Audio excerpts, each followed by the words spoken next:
Magandang hapon, magandang gabi, kung saan man kayo nag-stream right now.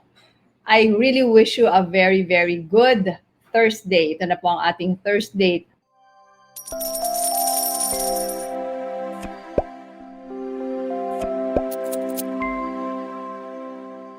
If you notice, last Thursday, we didn't have a show because I was down. Yes, kasama ho ako dyan sa napakalaking statistics na nagkaroon din ng COVID. I was afflicted by the Omicron virus.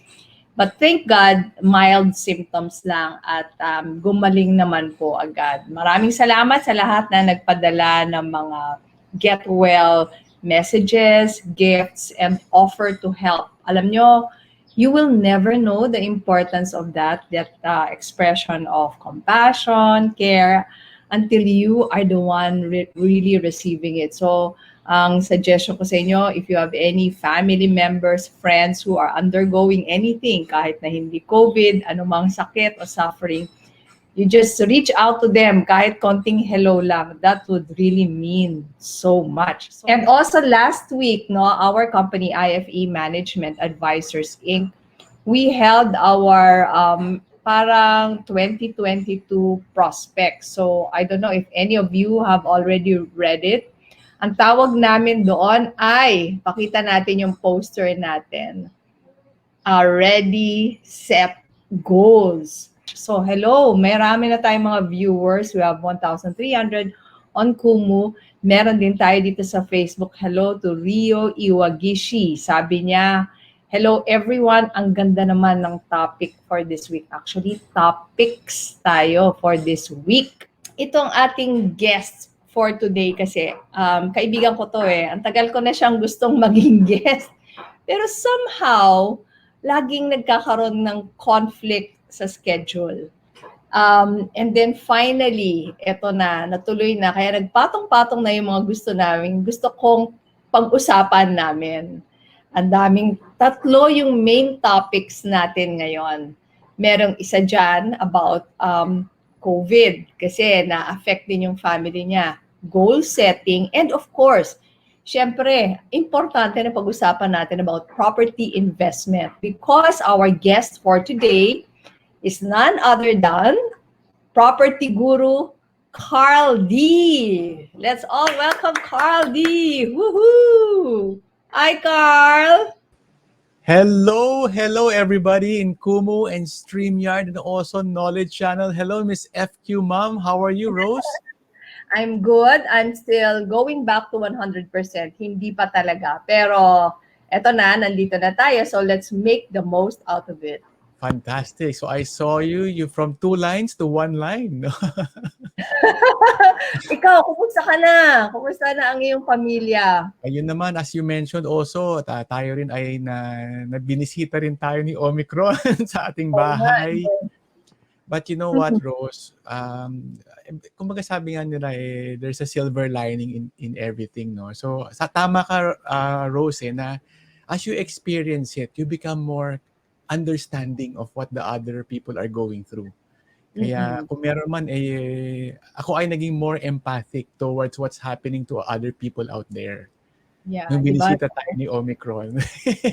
At nung binisita niya kami, medyo nagtagal siya at buti naman nakaalis na rin. It was an overstaying guest, in other words. Diba? Unwelcomed and overstaying guest. So, yung sa'yo, ang nagkaroon ng COVID, hindi ikaw. The rest of the D girls. No. It was, the kids were spared, so my wife and our house help. So yung pala, nung medyo nag-out of town kami, akala ko doon namin nakuha. Ako yung may kasalanan kasi ako nag-organize ng trip namin sa Baguio. Okay. Yung pala, nung nag-out of town kami, one of our helpers, si Yaya, nag-rebond. Nagpa-rebond pala. Okay, so, continue. Maganda yung may kwento rin ako sa rebond na yan. Nag-sneak out pala siya. But alam mo, nung umuwi ako, napansin ko na yun. Teka, ba't iba yung parang buhok ni Yaya? Pero hindi ko na-connect together na nag-sneak out siya. So yun. So nung pag-uwi niya, ayun, sumabay si si comparing Omicron. Oh my God. So, nakita lang ako dyan sa kwento na yan kasi ganito yon. So, ako naman, feeling ko nakuha namin sa isang helper ko rin dahil nagkaroon ng errands. Hindi naman siya nag-sneak out. Talagang may errand siya. Nanggaling din kasi kami ng Palawan nung year-end eh. Pero hindi Akala mo doon mo nakuha, di ba?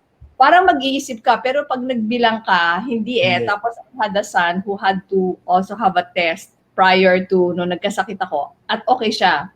So ganito ang nangyari. Talking about the rebound. I will bond it with the rebound story of yours. So this one happened.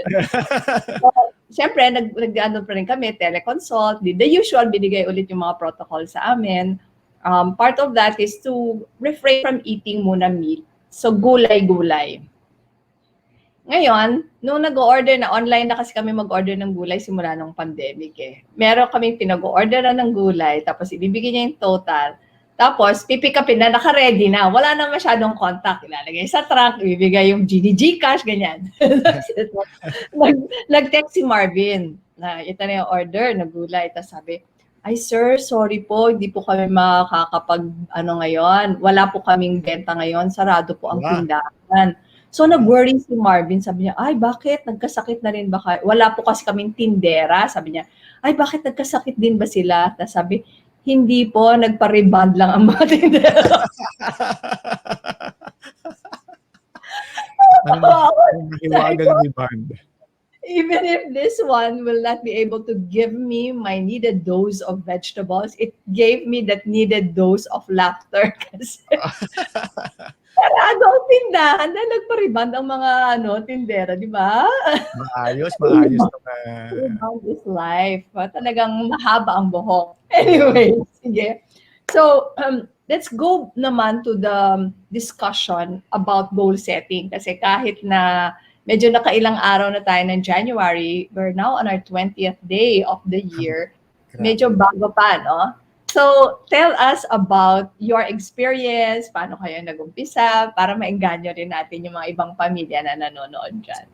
Yeah, that is a very good topic. So mga kaibigan, mga kachinito, hello mga kachinito dyan.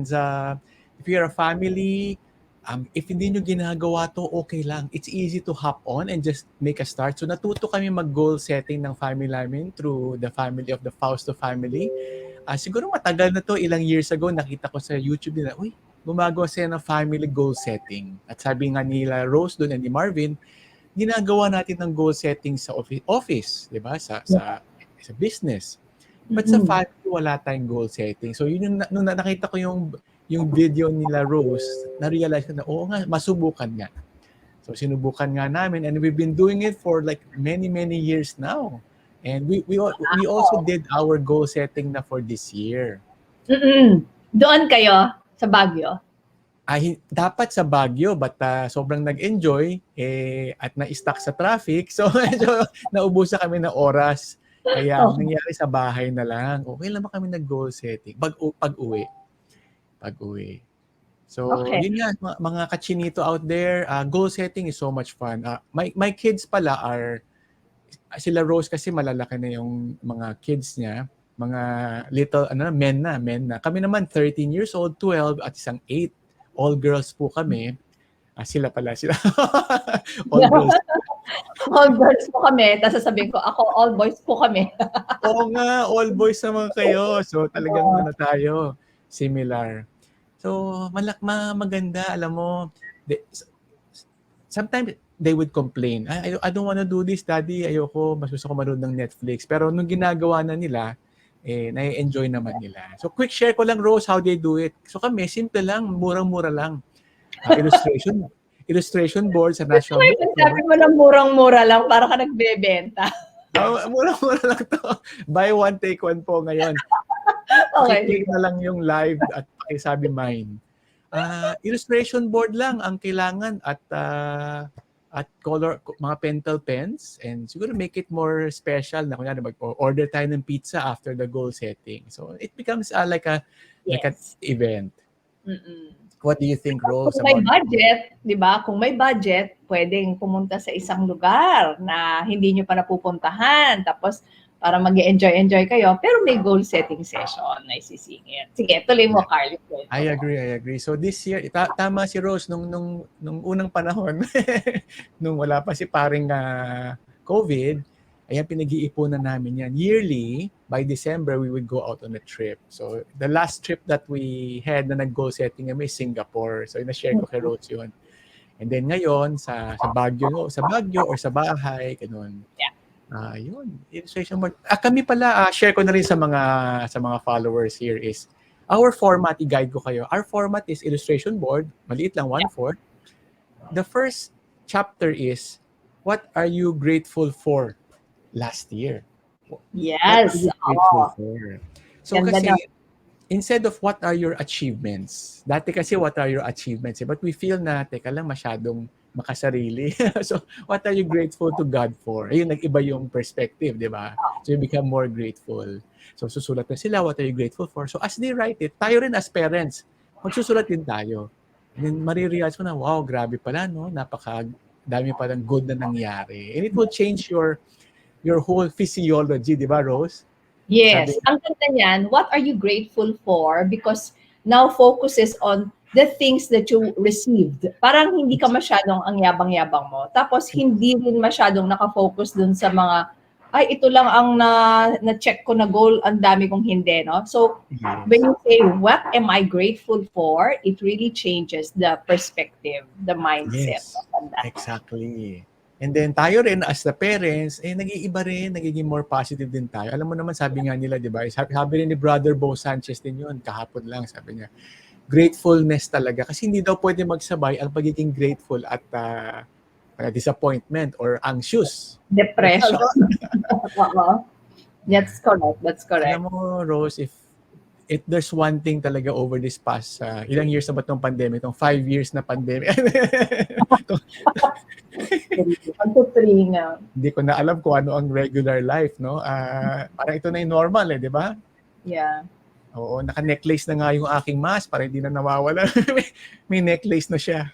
Oo, ang pa. At saka medyo nahihirapan akong huminga sa pag naka-mask. So, palagay ko that's how I got it din doon sa kausap ko na may pinaayos kasi ako nung nakuha na niya. Nag-unmask ka? Band. Ako naman sa errand. Yeah, so ganun talaga we just have to find ways to protect ourselves kasi it's going to be here for quite some time siguro pa, no? I mean, sad to say, but we just have to learn how to dance with the virus, sabi nga nila. Dance kasi mahilig yung pamilya namin sumayaw So whatever, kung kayo family of singers, we just have to learn how to sing. How to sing, how to dance. Pamilya kami na boxingero, how to roll with the punches. Oh, yeah. I also like that. Maganda rin yun, ano? And so, that's life. Talaga. And going back to the goal setting, what has this brought to your family? Ano yung, meron ka bang mga nakita na magagandang changes or anything that was brought about by this tradition that you made years ago? Fantastic. So sa mga viewers out there, i-backtrack ko lang, Rose, a bit. So number 1, first phase is what are you grateful for? Yeah. Second phase is what are you praying for? Ayun! Yung pangalawa yun. So dati kasi, what do you want to achieve? What do you want to achieve, di ba? Yung pangalawa. But tinuik namin na what are you praying for? So parang the mindset is, ili-lift up mo kay God yung mga prayers mo. And then meron kaming bago, Rose, just this 2022 na dinagdag. Ano yun? Dahil napanood ko ang video about atomic habits. So meron kami Magaling yun. Dinagdagan na lang namin na what daily habits do you want to improve on this year. So yun yung 3 chapter lang, guys. Easy. Illustration board lang ang kailangan nyo. Matipid na matipid.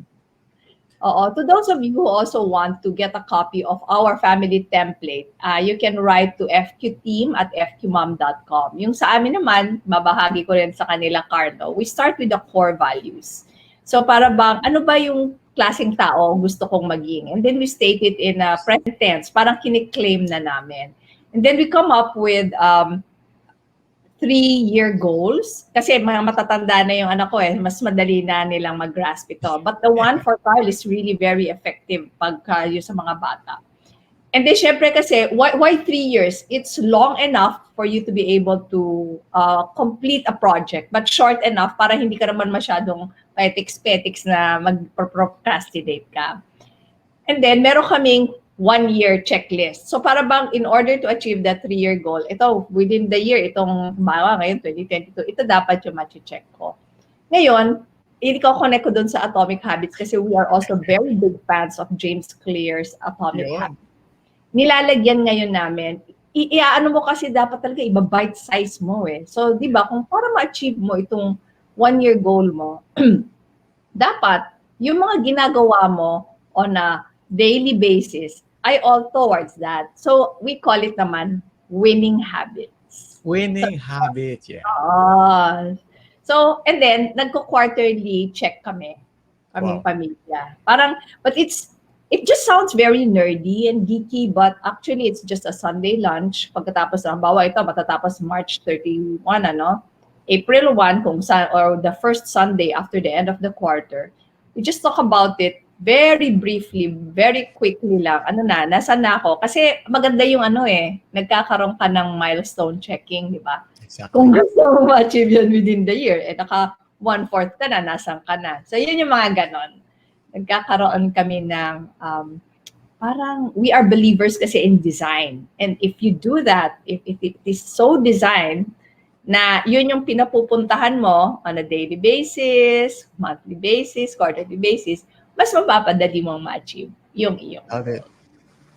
Love it. So inspiring, Rose. And i-add on ko na lang since it's getting more exciting with what FQ Ma'am mentioned, no? Guys, pagdating sa goal setting pala, you can also divide it. Alam, nagiging complicated na. You can also divide it into subcategories. Ito ito medyo advanced na, no? Pag medyo advanced. Like kunwari, in our situation, since we've been doing it na a lot of years, nag-evolve na, like, malaking bagay parang, let's say, at least 5 categories. School for the kids. School. Yes. Health. Di ba? Alam ko, ang Fausto, very health conscious din. Ano pa ba? Sa akin, work, health, spiritual life, yung walk with God, yung journey. And then, iba-iba pang category. So, what you want to happen kasi, hindi rin puro pera-pera lang. Yung iba, puro business lang. Paano yung family life mo? Uy, Direk Sharon, ilabas natin yung nandyan ba sa'yo ngayon, yung diniscuss ni Martin, yung wellness index.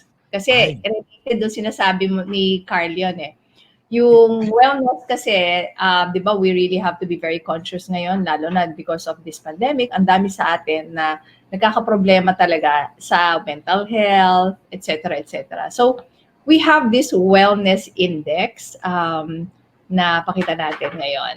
Sige nga.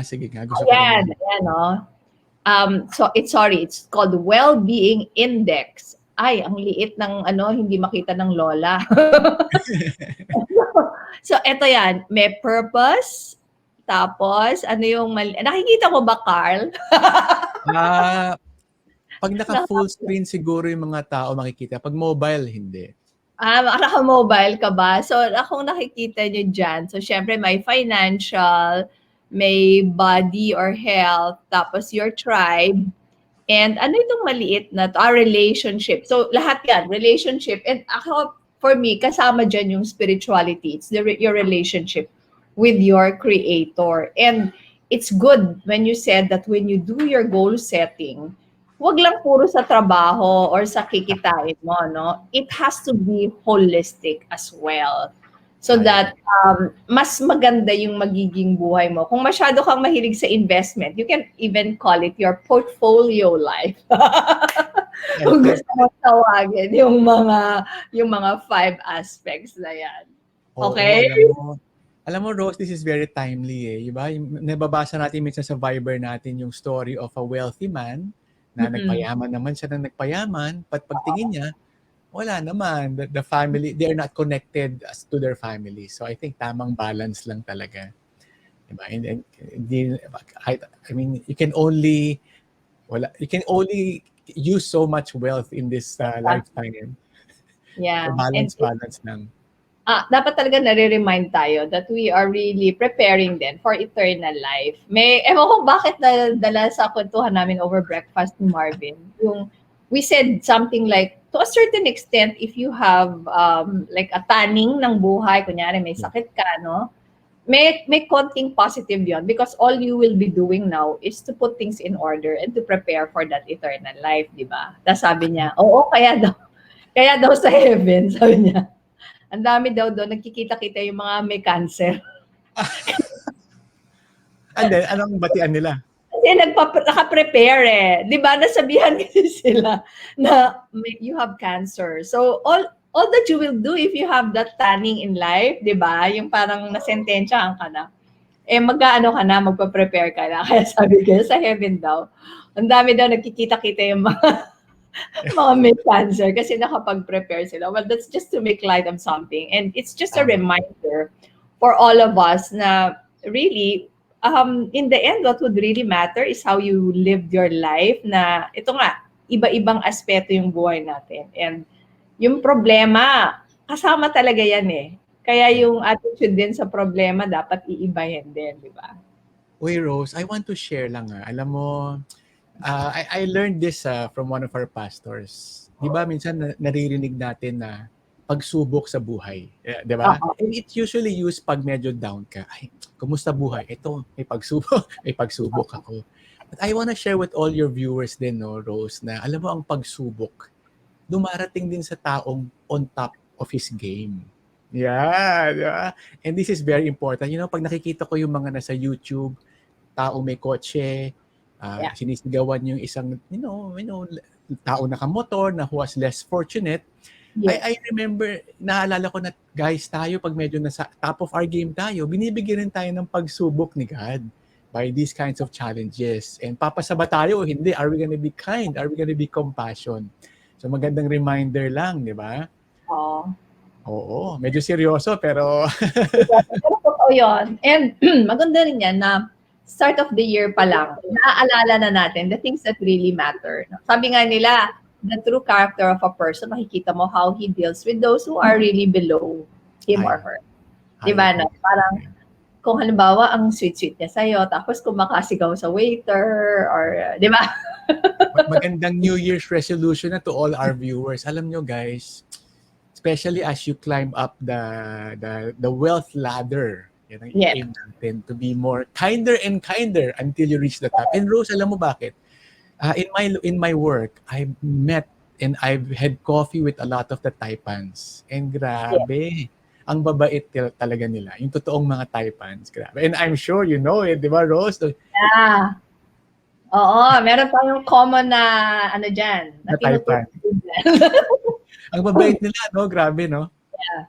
So ito, no, dahil syempre, hindi kita pwedeng pakawalan na hindi natin pag-uusapan to. And I think I'd like to devote a lot of our time here kasi may mga questions na din na dumating. Sabi nila, they can't wait to hear from the property guru. Tas ito, nakalagay, good morning, FQ Ma'am, from Kevin. Question to Carl D. Ito na kaagad, ano? What are your top 3 things to consider before buying real estate property? Wow, Kevin, I think yung question mo na yan, na-verbalize mo yung 80% of our viewers. Top 3 things. Parang naalala ko yung high school days na nasa exam ako, oral exam. Carl, what are the top 3? At nanginginig na ako. Kevin, just for you alone. 3 Hindi things. naman. For all the others na rin. Mali pala. But just for your question and for the 80% who has that in their mind. Siguro, alam mo, real estate, number 1 is different for different different people. Kung depende yan sa walk mo, kung nasaan ka in your journey. Number 1, you have to be at least in a level of financial medyo, help me Rose, what is right? Medyo comfort. Medyo kailangan in excess. Yeah.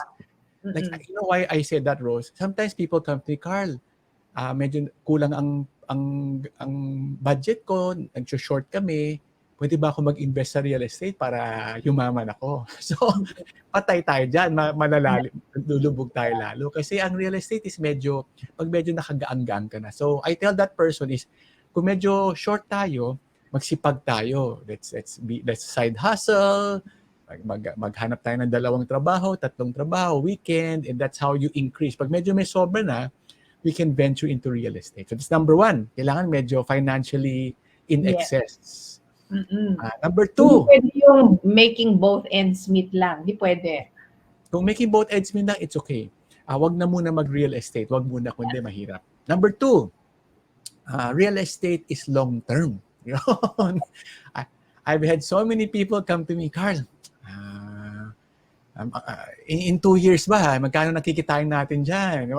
So, it will fail. If your horizon for property ay medyo short-term lang, magpa-fail siya. But if your horizon is long-term, doon tayo makakuha ng success, di ba? And Pwede you ako sumingit dyan, Carl. Pwede, please. Kasi ito yung nangyayari, and it's very similar to the people who are asking about stock investing. Because essentially, stock investing is a long-term type of investing. Yes. However, the wonderful, the very fabulous and exciting, titillating stories that they hear, yung mga, kumita ako kagad pare, ilang araw lang, in out ako. Yung mga trading na gano'n, nagle-leverage pa, kung minsan, ibig sabihin, nangungutang pa. So, yun yung mga nakaka-excite, di ba? In the same way, sa property, kasi pwede talagang mangyari. Pare, binili ko lang itong property na to, 25 million. The following year, 50 million ko na benta. Pwede po talagang mangyari yon. Pero ano naman yung chances of those things happening? Because you will never hear someone bragging about, pare, nalugi ako, naubos ko yung pangtuto ng anak. Walang gano'n. So, yun lang ang gusto kong isingit. Totoong meron pa rin nangyayari na mga mabilis, magaling mag-flip. May mga timing at other factors involved din yan. But, essentially, real estate, just like stock investing, is a long-term type of investing. Take it away, Carl. I agree. So, number 2 is long-term. Number 3, ano ba? Alam mo, number 3, guys, to I also tell yung mga people who come to me. Number 3, kung meron man isa lang, one piece of investment, it has to be your primary home, yung bahay natin.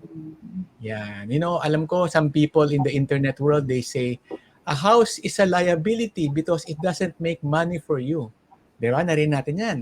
But look at your lola. Look at, I have this wonderful story. Si tatay, I forgot his name, si tatay, 70 plus years old na ngayon. Okay. And hindi mo tatay, tatay lang ang tawag mo. Si tatay, matanda na siya si tatay. He is financially having a difficulty kasi syempre at his age, kung meron man siyang naipon being a working man, na-consume na rin during the old age. Okay. So, kung meron man siyang asset, is just one property. Hindi to high-end. It's just one simple home na maliit lang. Siguro mga 200 square meter in the outskirts of Pasig. Okay. So, yung bahay na yon, medyo nagkuha siya ng mga boarding house. So, yung mga boarding rooms niya at 6,000, natulungan si tatay to hurdle through yung day-to-day needs niya. At nung huli, nabenta niya yung property niya for 3 million pesos. So it's not a high-end property na 50 million, 3 million lang. So it's not that big, di ba? Parang presyong kotse lang. But nung nakausap ko si tatay, sabi sa akin, Carl, alam mo, I've been financially having difficulty for the past 20 years. And di rin ako makahanap ng trabaho na mahina na rin ako. At never ko na-imagine na kung kailan ako naging 70 plus, ay magiging milyonaryo ako. Never na na-imagine yun. So, ang nakakatuwa pa dito is na doon siya nakatira for the longest time. At ang akala niya, hindi niya nakita na yung bahay pala na yun during his old age will return back the favor and give him 3 million pesos. Yeah. Tapos, hindi ko kwento ko na rin, but don't compute the point is not to compute. Binili niya yun siguro mga 100,000 pesos or less. Yeah. 10,000, 20,000 pesos lang pala long time ago. So, yun yung mga number 3. primary home is your best real estate investment. Yes.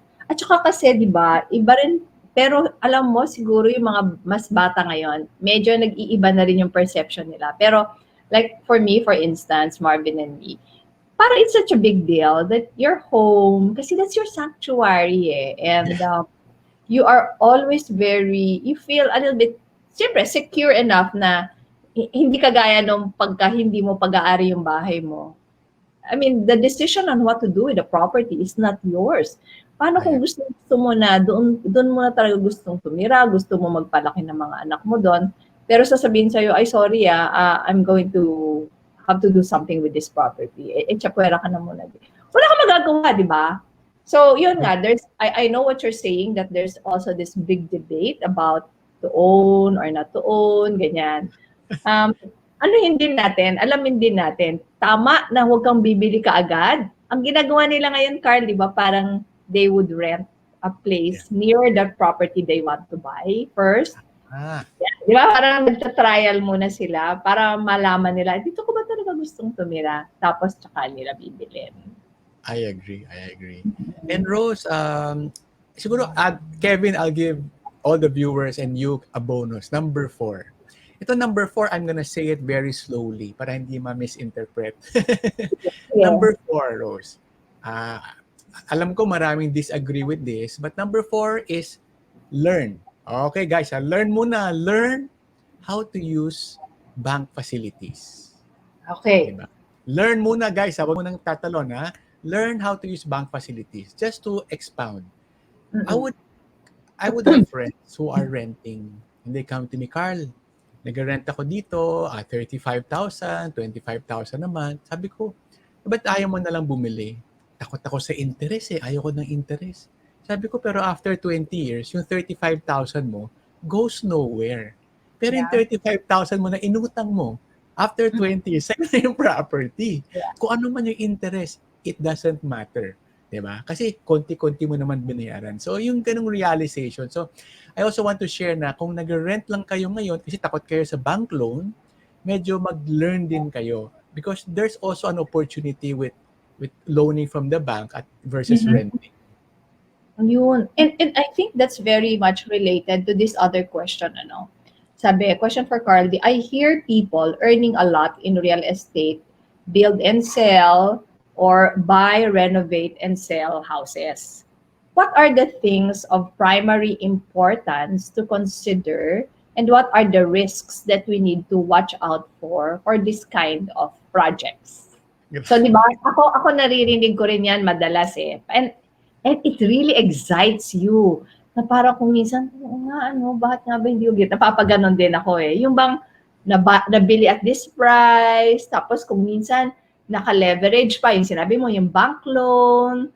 Tapos, ang tingin ko lang kasi, if I'm going to use my, kumbaga, investment banking knowledge, ang maganda dyan sa return ng ganito, itong tinatanong niya, kumbaga, ipuput up mong equity ito, let's say, kunyari lang, for ease of computation, 1 million property, 30%, o di 300,000 lang ilalagay mo. Pero kung nabenta mo na siya, nang nagdoble kunyari, yung 300 mo, di ba, kumita siya dun sa entire selling price. So, on a return basis, because the base is lower, ang laki ng return. Pero, please tell us, Carl, paano ba talaga ginagawa ito? Paano ba magiging successful para dito sa mga build and sell na project? Alam mo, Rose, when I entered our session today, sabi ko, baka simple questions lang to, kayang-kaya.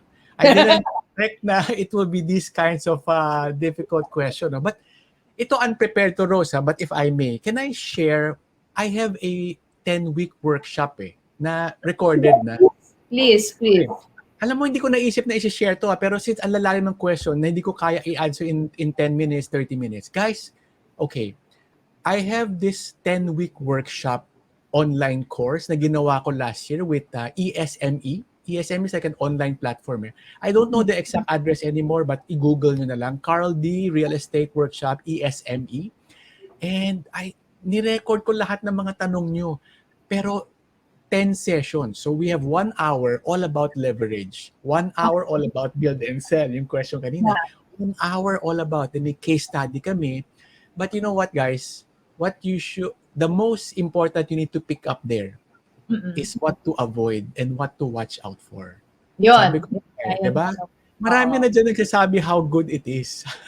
But in that workshop, we talk about, ito magiging problema mo. Ito what you will watch out for. So kunwari, ito, sampler. Yung question kanina about build and sell. Definitely, build and sell is a good model to increase your base. Kasi kunyari, 1 million, magiging 1.5 million, so tumataas yan. And you do it 10 times over 10 years habang nagtatrabaho ka sa isang corporation, nag-double nga yung asset base mo. What to watch out for?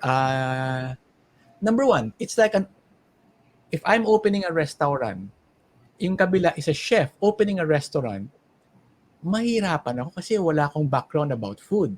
So if you have no background about construction, architecture, engineering, it's going to be an initial challenge for you. Meaning, hindi ka familiar.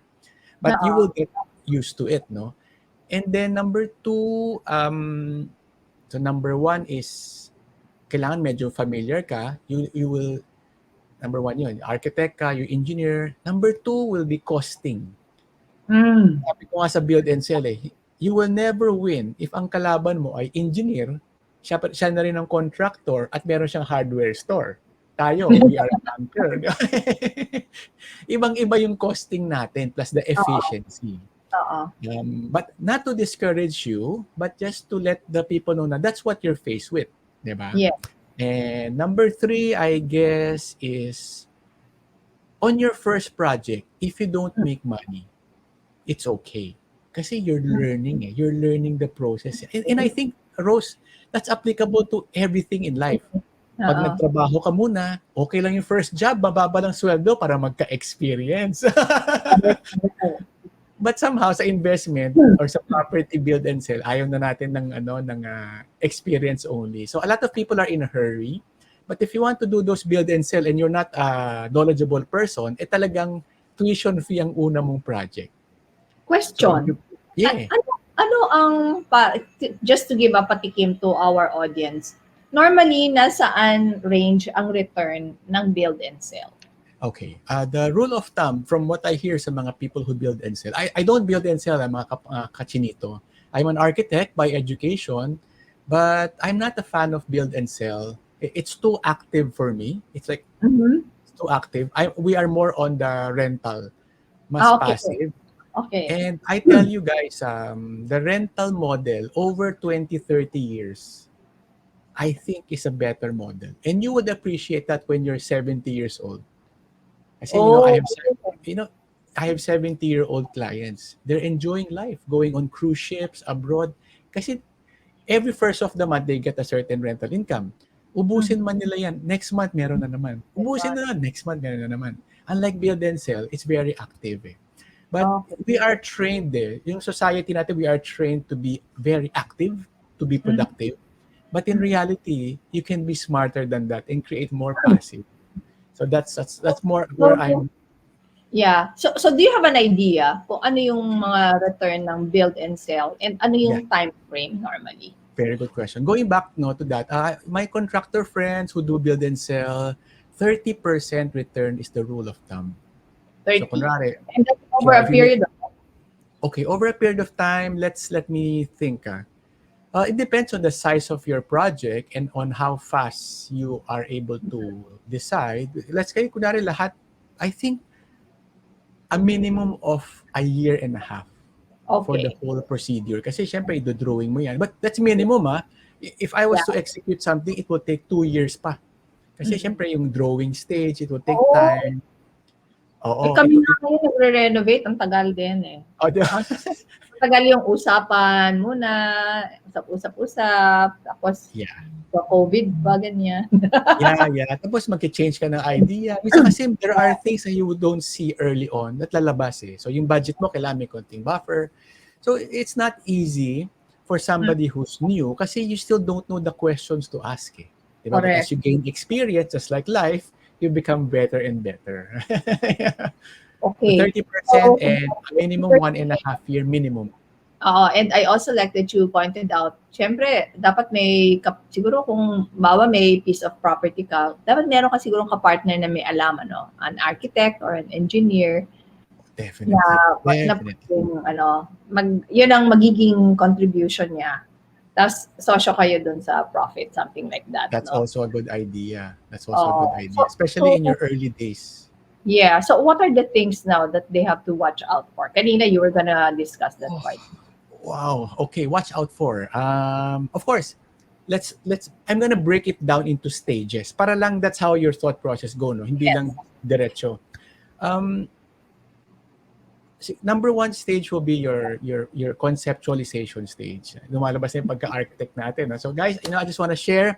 I'm Carl D. I'm coming from a place where I worked for Ayala Land 20 years ago. And architecture graduate of UST and a real estate management graduate of the Harvard Business School. And also I used to work for architect Palafox when they were doing Rockwell. So, that's my background. So the question is the stages and what to watch out for. Number one, conceptualization stage. Ito, ikaw lang to, and your friends. Ito naman, magpa-plugging na naman ako. Guys, plugging lang. A lot of people reach out to me kasi and they ask me questions sa message. And I cannot answer just a message. It's not complete eh. So, Uh-huh. nagkaroon ako ng private coaching session. So, just Google na lang or go to my Facebook page, Carl D. There's a coaching link there, Facebook. I have a 1-hour consultation. May konting fee lang naman pero bawi naman. Wherein, yun Yeah. nga, gine-guide ko yung mga questions. So, in the conceptualization stage, there will be people coming to me and say, Carl, will this idea work? And I Yeah. tell them what to watch out for. Ano nga Yes. ba yung mga what to watch out for? Mostly managing expectations at this point. Pare, mukhang hindi yan ganun kadali. You have to watch out for this. The profit that you're expecting, parang hindi realistic. So we kind of manage the expectation, and then we kind of critique the concept, the idea. And then, pag okay ka na doon, sa idea mo, financial model yung next. You're very familiar with the Rose Financial. But basic lang, hindi ako magaling sa math. So basic lang yung akin. Hindi nosebleed parang si Marvin. Hindi naman. Oo, hindi. The simpler, the better. I agree. Wala akong wala akong mga Beta. CAGR o mga ano ba mga ginagamit, mga cap rate, wala tayong mga ganyan. Basta simple lang tayo, return lang. So financial model is the next one. You manage all the concepts of your gastusin, over what period, you can afford it.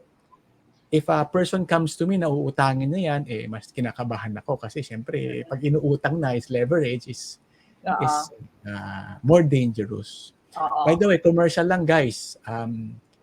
Personally, my rule of thumb, do not leverage, wag niyong isasangla yung primary home niyo to make a business. Medyo delikado yan kasi if the business fail na yung business mo, mawala ka pa ng bahay. so True. yeah. So don't leverage your primary home. And I tell people who are medyo eager, na sabi ko, take it easy. Alam mo, at the end of the day, if you only have one piece of property, your primary home, good na rin yun. You don't need 5 properties, 10 properties. So second stage will be the financial. Third stage will be getting the contractors, what to watch out for. Sometimes meron tayong, when I was younger, we would favor the cheaper contractor. The contractor who promises me the moon and the stars. So at the end of it all, you will see the moon and the stars kasi hindi natapos yung project ko. Uy, ako, pasingit din ako.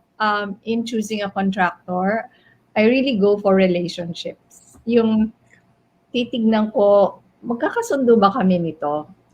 'Di ba? Kasi alam nyo, in the end talaga, it's all about relationships, no? I agree. Yung, sobrang daming horror stories ngayon ng mga contractor na tinatakbuhan. Yeah. 'Di ba? Tapos mga contractor naman na mas magaling pa sila sa iyo na Yun ang gusto mo, pero hindi, ito dapat. Diba? Yung mga hindi na masyado, mahirap din yun. Yeah. So it's going to be a long and challenging relationship that you will get into with your contractor. Kaya you have to choose them, whether it's for your business or for your primary home. Very well said, Rose. I wanna add on lang, Rose, no, to the in fairness to the contractors, I wanna give them a voice. Yeah. Sometimes we see sa internet, no, na si contractor hindi na tinapos, si contractor Correct. palpak yung promise. But Oo. also may role din kasi tayo as the owner. If we don't supply the contractor with the right budget, kunyari, Mm-mm. drag on natin yung release ng payment, pwedeng madrag on din yung pagbili na ng material at mag-add on na yung labor, magka-kandaleche flan na tayo niyan, di ba? So very important din talaga the owners talagang support. You look at your contractor as your teammate. Kasi pag Correct. tingin sa contractor as, hindi, yan yung napag-usapan natin, you make it work. Darating talaga isang time na mag-fail eh. And your contractor, if he's pushed up to the wall too much, they will just exit the project kasi talagang too much pressure eh. So, talagang give and take. Sometimes it's not a perfect science. Unless your contractor overprices too much, there will be chances na mabibitin siya kasi may mga along the way changes and also support lang, support. And 'di ba mga contractors there, kaway-kaway naman kayo. It's really if I have a chance na magkaroon ako ng voice, I also take this chance to represent the contractors and tell the owners na we have a role also.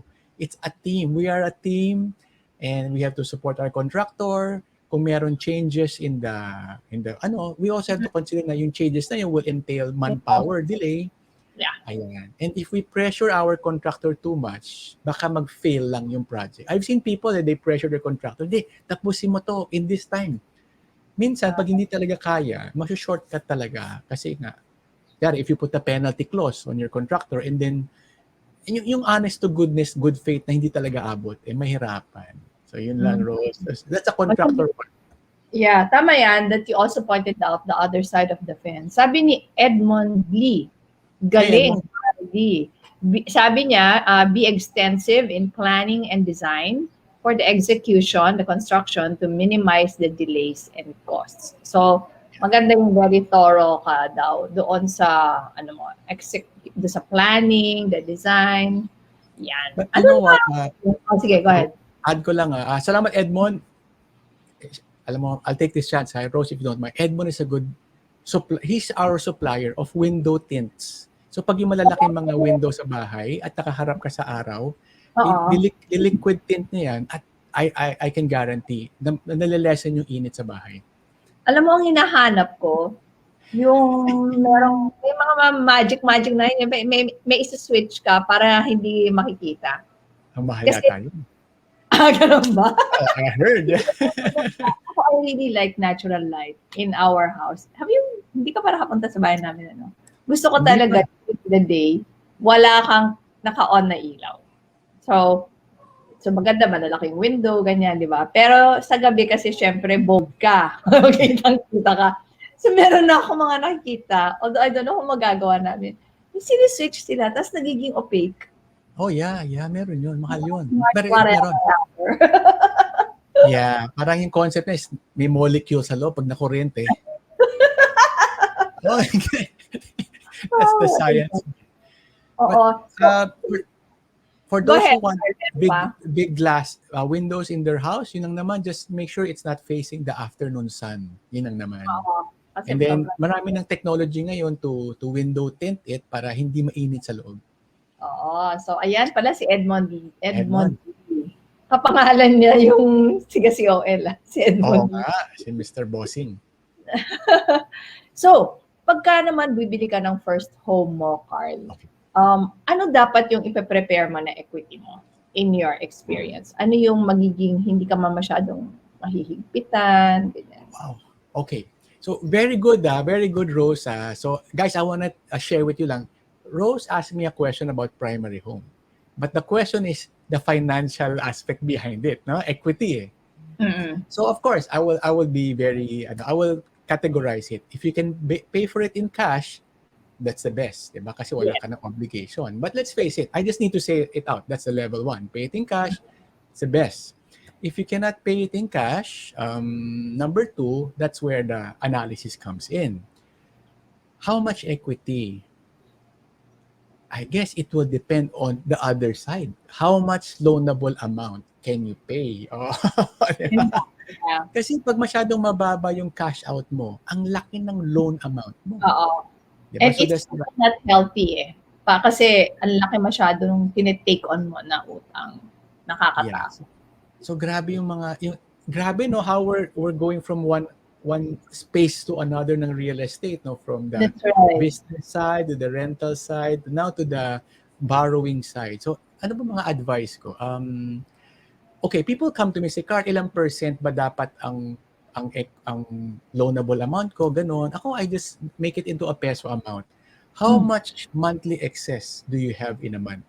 In my workshop, we also talk about that, yung ano ba ang monthly hurdle mo, di ba? May Excel tayo din, Rose, di ba? Yeah. That's correct. That's correct. 20,000 gastusin mo, yung pala, 70,000 naman pala. Alam mo, Carl, napansin ko talaga, pagka pinag-usapan din ang property investing, ang dami pa rin talaga interested. Look, we only have 4 minutes to go. So, kumbidahin mo na sila kung saan mo sila kukumbidahin. O sige guys, nabitin tayo dito. Kung marami pa kayong tanong, just send it to Miss Rose para ma-invite ako din dito sa Kumu. And, Of course! I know, I love the questions that you guys ask kasi it gives me an idea, ito pala yung nasa mind ng mga tao. Minsan kasi, para sa akin, hindi, alam na dapat yan. Yung pala, hindi pala. I love to share my knowledge. Ano ba yung, last, okay guys, if you want to get in touch with me, Facebook, okay? Wala tayong Instagram, we are not yet in Instagram. Wala rin akong Telegram or old school. Ha? May TikTok ka na. Sabihin mo yun. May Sa TikTok, marami akong mga short videos there. TikTok, Carl D. And sa Facebook, Carl D. Property Guru. And nandun na mostly yung mga links ko to the workshop and to the coaching session. Yes. And yun, sinabi mo yan. We will invite you once again kasi marami pa tayong hindi na-touch eh.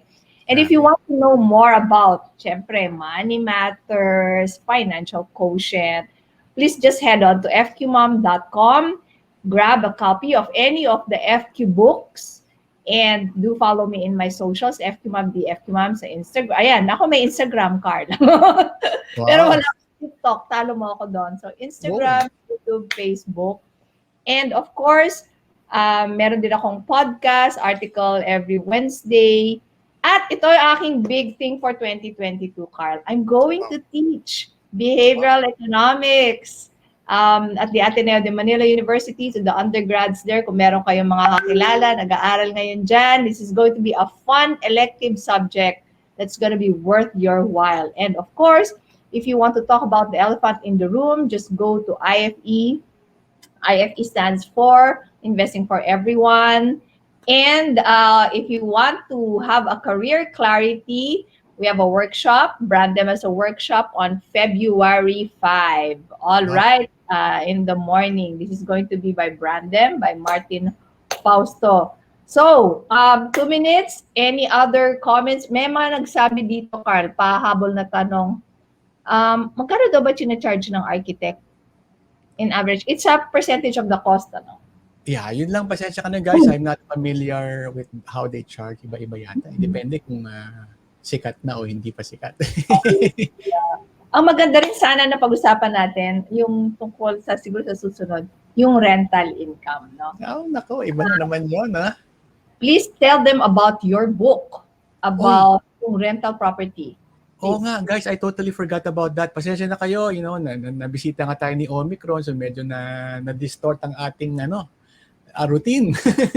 Nanggaling kang bakasyon, nanggaling kang Omicron, talagang distorted ang routine mo. Oh guys, I'll use the last 1 minute. Guys, meron akong 6 steps to renting out your property. It's a guidebook na nandun yung mga steps. Alam mo naman, gusto ko i-stages yung mga bagay-bagay, no? 6 steps to renting out your property. Dati, binibili yan sa national. Pero since pandemic na, it's now free! Libre na lang siya. Wow, okay. Saan yan puntahan? Website? okay, wag niyo ako email, baka ma-overload ako. So, ang ginawa ko is I made this Facebook group. Okay. Creating Wealth with Carl D. Facebook group. So, i-search mo lang yan, Creating Wealth with Carl D. Pag lumabas yung group, mag-join ka. Pag Okay. inad kita, lalabas na yung first message, yung link kung paano makuha yung book.